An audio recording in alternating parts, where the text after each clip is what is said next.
श्री स्वामी समर्थ. नमस्कार मंडळी, स्वागत आहे तुमचे माझ्या यूट्यूब चॅनलवरती. आजचा दिवस तुम्हाला खूप छान सुखाचा आनंदाचा जावो हीच मी स्वामींच्या चरणी प्रार्थना करते आणि आपल्या आजच्या नवीन व्हिडिओला सुरुवात करते. सोमवारी म्हणजे 15 जून रोजी आलेली आहे सोमवती अमावस्या. जेव्हा अमावस्या तिथी ही सोमवारी येते तेव्हा त्या अमावस्या तिथीला सोमवती अमावस्या असे म्हणतात. या सोमवती अमावस्याच्या दिवशी अधिक महिन्याची समाप्ती होणार आहे. ही अमावस्या अधिक महिन्यामध्ये येते म्हणून तिला विशेष महत्त्व दिलं जातं आणि सोमवारी अमावस्याला येणाऱ्या अमावस्येला सोमवती अमावस्या असं देखील म्हणतात. या वर्षातील सर्वात मोठी अमावस्या तिथी मानली जाते. मंडळी, ज्याप्रमाणे अधिक महिना हा दर 3 वर्षांनी येतो तेव्हा या अधिक महिन्यात येणारी अमावस्यासुद्धा दर 3 वर्षांनी येते. या सोमवती अमावस्येचा प्रारंभ 14 जूनला दुपारी 12:20 होणार आहे आणि समाप्ती 15 जूनला सकाळी 8:24 होणार आहे. उदयतिथीनुसार ही अमावस्या अधिक महिन्यातील अमावस्या म्हणजे सोमवती अमावस्या ही 15 जून रोजी साजरी केली जाणार आहे. अधिक महिन्यात येणाऱ्या अमावस्या तिथी ही आपल्या हिंदू धर्मात ज्योतिषशास्त्राच्या दृष्टीने अत्यंत खास असणार आहे, कारण यंदा या अमावस्येला 3 वर्षातून असा दुर्मिळ योग घडून आलेला आहे. धार्मिक मान्यतेनुसार हा विशेष योग अंदाजे दर 3 वर्षांनी येतो. अधिक मास भगवान श्री हरिविष्णू यांना समर्पित मानला जातो, तर अमावस्या तिथी पूर्वजनांच्या शांतीसाठी, प्रार्थना करण्यासाठी आणि दानधर्म करण्यासाठी विशेष आहे. ज्योतिषशास्त्रानुसार या अमावस्येला दुर्मिळ योग देखील निर्माण होत आहे. हिंदू धर्मात सोमवती अमावस्येला महत्त्वाचे आणि अत्यंत पुण्यवान मानले गेले आहे. ही अमावस्या सांगितल्याप्रमाणे सोमवारी येत असल्यामुळे तिला सोमवती अमावस्या असे म्हणतात आणि या अधिक महिन्यामध्ये ही सोमवारी आलेली अमावस्या सोमवती अमावस्या येत असल्यामुळे तिचे महत्त्व आणखीच वाढले आहे. सोमवती अमावस्याच्या दिवशी भगवान शिव, देवी पार्वती, भगवान श्री हरिविष्णू आणि पूर्वजनांची पूजा केल्याने सुख समाधान प्राप्त होते अशी धार्मिक मान्यता आहे. या सोमवती अमावस्याच्या दिवशी विवाहित स्त्रिया आपल्या पतीच्या दीर्घायुष्यासाठी उपवास करतात आणि भगवान शिव व देवी पार्वतीची पूजा करतात. या दिवशी पिंपळाच्या झाडाची पूजा केली जाते आणि त्याला प्रदक्षिणासुद्धा घातल्या जातात. या अमावस्येच्या दिवशी पवित्र नदीमध्ये स्नान केल्याने आणि दान केल्याने अनेक जन्मांतील पापांपासून मुक्ती मिळते. धार्मिक दृष्टीने हा दिवस अत्यंत महत्त्वाचा आणि शुभ असल्यामुळे या दिवशी दीपदान करायला देखील खूप मोठं धार्मिक महत्त्व आहे आणि म्हणून या सोमवती अमावस्येला तुम्ही काहीच नाही केलं तरी चालेल, पण या ठिकाणी लावा असा एक दिवा. हा दिवा लावल्याने संपूर्ण अधिक महिन्याचे फळ प्राप्त होईल.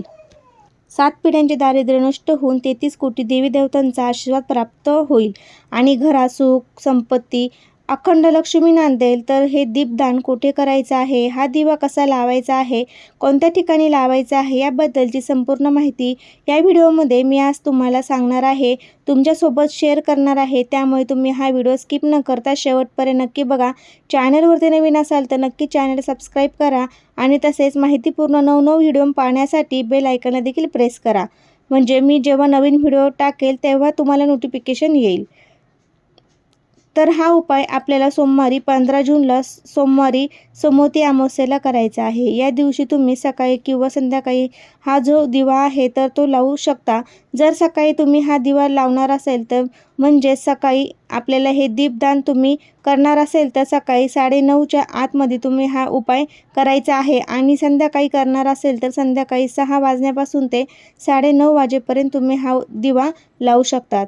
अमावस्याच्या दिवशी आपल्या आयुष्यात अंधार दूर करण्यासाठी, आपल्या जीवनातील सर्व अडचणी, संकट, नकारात्मकता दूर होण्यासाठी आणि या संपूर्ण अधिक मासाचे फळ प्राप्त करण्यासाठी आपल्याला हा उपाय करायचा आहे. जरी तुम्ही अधिक महिन्यामध्ये कोणतीही सेवा केली नसेल, तुमच्याकडून काही सेवा झाली नसेल, तर आता बऱ्याच वेळा अनेक जणांच्या घरातील कामं असतात, ऑफिसची कामं असतात, त्यामुळे या अधिक महिन्याची काही सेवा आपल्याकडून करणं शक्य होत नाही. हरकत नाही, तुम्ही कधीही म्हणजे कोणतीही सेवा ही केली नसेल तर तुम्ही हे एक दीपदान नक्की करा. संपूर्ण अधिक महिन्याचे फळ तुम्हाला प्राप्त होईल. भगवान श्री हरिविष्णू याचा शुभ आशीर्वाद हा तुम्हाला प्राप्त होईल. तर या अधिक महिन्यातील अमावस्येच्या दिवशी 33 आपल्याला पिठांच्या दिव्यांचं दीपदान करायचं आहे. खूप धार्मिक महत्त्व याला आहे, कारण अमावस्येला दीपदान करणं विशेष मानलं जातं. एवढेच नाही तर ते दीपदान आपल्याला घरात 5 ठिकाणी केल्याने अनेक जन्मांची पापे नष्ट होतात, असा आपल्या धर्मशास्त्रामध्ये उल्लेख केला गेला आहे. एवढंच नाही तर हा उपाय केल्याने आपल्या घरात सकारात्मक ऊर्जा निर्माण होते, घरात अखंड लक्ष्मी वास करते. आता हा उपाय केल्याने कोणते शुभफळ प्राप्त होते, तर बघा, हा उपाय अधिक महिन्यातील सोमवती अमावस्येच्या दिवशी केल्याने भगवान विष्णू, माता लक्ष्मी तसेच भगवान शिवशंकर यांचा आशीर्वाद प्राप्त होतो. ते देखील आपल्याला मिळतो. घरातील गरिबी, दारिद्र्य, इडापिडा हे देखील दूर होतात. तसेच या अधिक मासाचे फळ देखील प्राप्त होते. एवढेच नाही तर 33 कोटी देवी देवतांचा आशीर्वाद हा देखील आपल्याला प्राप्त होतो, कारण आपल्याकडे 33 कोटी देवी देवता आहेत आणि ते 33 दिवे म्हणजे 33 कोटी देवी देवता हे प्रतीक मानलं जातं. आणि तेही 3 दिवे म्हणजे साक्षात ज्ञानाचा, सकारात्मकतेचा आणि देवी शक्तींचा प्रकाश मानला जातो. आणि जेव्हा तुम्ही या सोमवती अमावस्येला हे दीपदान करतात, तेव्हा तुमच्या आयुष्यातील आणि तुमच्या घरातील संकटांचा अंधार हा कायमचा दूर होतो असं म्हणतात. तर अधिक महिन्यामध्ये आपण जे काही मोठे दान करतो, मग ते दीपदान असेल, पाणी असेल किंवा वस्त्रदान असेल, त्याचं फळ आपल्याला अनेक पटीने मिळत असते, अशी आपल्या धर्मशास्त्राची दृष्ट श्रद्धा आहे. तेव्हा तुम्ही हा उपाय तुमच्या घरात करता, तेव्हा घरातील आपल्या प्रखर पितृदोष हा देखील दूर होतो. कुटुंबातील सर्व सदस्यांना प्रत्येक कामात यश मिळते. आणि हा उपाय करण्यासाठी सोमवती अमावस्येच्या सकाळी लवकर उठून स्नान वगैरे करावे, देवघरातील देवांची विधिवत पूजा करावी. या दिवशी देवांना पंचामृताने किंवा दुधाचे अभिषेक करून देवघरातील धूप, दीप, अगरबत्ती लावून घरातील वातावरण हे प्रसन्न करावं आणि यानंतर हा उपाय करावा. सांगितल्याप्रमाणे सकाळी किंवा संध्याकाळी हा उपाय तुम्ही करू शकता. जेव्हा तुम्ही तुमच्या देवघरामध्ये हा उपाय करणार आहात, तेव्हा तुम्हाला सर्वप्रथम देवघरामध्ये जो दिवा तुम्ही नेहमी लावतात, तर तो लावून घ्यायचा आहे आणि यानंतर हा आपल्याला उपाय सुरुवात करायची आहे. आता हे 33 पिठाचे दिवे कसे तयार करायचे, तर बघा, घरातल्या स्त्रियांनी थोडंसं गव्हाचं पीठ घ्यायचं आहे. त्या पिठामध्ये थोडंसं गूळ, तूप किंवा तेल मिसळून पीठ व्यवस्थित मळून घ्यायचं आहे. चिमूटभर हळदसुद्धा त्या पिठामध्ये टाकायची आहे. मीठ अजिबात घालायचं नाही. त्यानंतर त्या मळलेल्या पिठापासून 30 आपल्याला कणकेचे दिवे तयार करून घ्यायचे आहेत. 33 दिवे आपल्याला हे आहे तर ते करायचे आहे. अगदी छोटे छोटे दिवे तुम्हाला तयार करून घ्यायचे आहे. प्रत्येक दिव्यामध्ये दुहेरी कापसाची लांब वात टाकायची आहे. त्यामध्ये शुद्ध गाईचं तूप किंवा तिळाचं तेल घालायचं आहे. यानंतर आपल्याला सकाळी किंवा संध्याकाळी हे दिवे प्रज्वलित करायचे आहे. आता सगळ्यात महत्त्वाची गोष्ट म्हणजे दिव्यांची पूजा आणि संकल्पना करताना आपल्याला करायचे आहे. आणि आता ते दिवे फक्त बनवून चालणार नाही, त्यामध्ये विधिवत पूजासुद्धा करणं खूप आवश्यक असतं. त्यासाठी काय करायचं आहे, एका मोठ्या ताटामध्ये हे 33 दिवे व्यवस्थित मांडून घ्यायचे आहे. त्यानंतर आपल्याला हे दिवे मांडून घेतल्यानंतर त्यावर प्रत्येक दिव्यात व्यवस्थित हळदी, कुंकू, अक्षता, फूल अर्पण करायचे आहे. आणि हे सगळं काही करत असताना देवाचे नामस्मरणसुद्धा करायचे आहे. तुम्ही ओम नमो भगवते वासुदेवाय नमः या मंत्राचा जप करू शकता. आता दिवे प्रज्वलित केल्यानंतर डोळे बंद करून आपल्याला कुटुंबाच्या कल्याणासाठी, प्रगतीसाठी आणि घरात सुख, समृद्धी, ऐश्वर्य नांदण्यासाठी, पितरांच्या मुक्तीसाठी आज हे 33 दिव्यांचा दीपदान करत आहे, अशी प्रार्थना तुम्हाला करायची आहे. आता हे 33 दिवे तुम्ही तुमच्या देवघरासमोर प्रज्वलित केल्यानंतर आपल्या शास्त्रात असे 3 मार्ग सांगितले आहे, जे तुम्हाला खूप जास्त सोपे पडतील. तर तुम्ही सगळ्यात पहिला मार्ग म्हणजे आपण या दिव्यांचा दीपदान आपल्या घरी पाण्याच्या ठिकाणी करू शकता. जर तुमच्या घराजवळ वाहते नदी असेल तिथे, किंवा तुमच्या घरात जो पिण्याचा माठ असेल किंवा जो पाणी पिण्याचा हंडा असेल तिथे आपल्याला असेल तर तिथे दीपदान करू शकता. अधिक महिन्यातील अमावस्याच्या दिवशी पाण्याच्या ठिकाणी जाऊन हे दीपदान करणं अत्यंत सर्वश्रेष्ठ मानलं जाते. किंवा हे 33 दिव्यांचं दीपदान तुम्ही एखाद्या गरीब व्यक्तीला सुद्धा देऊ शकतात. सोबतच तुम्ही त्यांना दक्षिणा, नारळसुद्धा द्या. अधिक महिन्यातील हे दान केल्याने अनेक पटीचे पुण्य प्राप्त होते असं म्हणतात.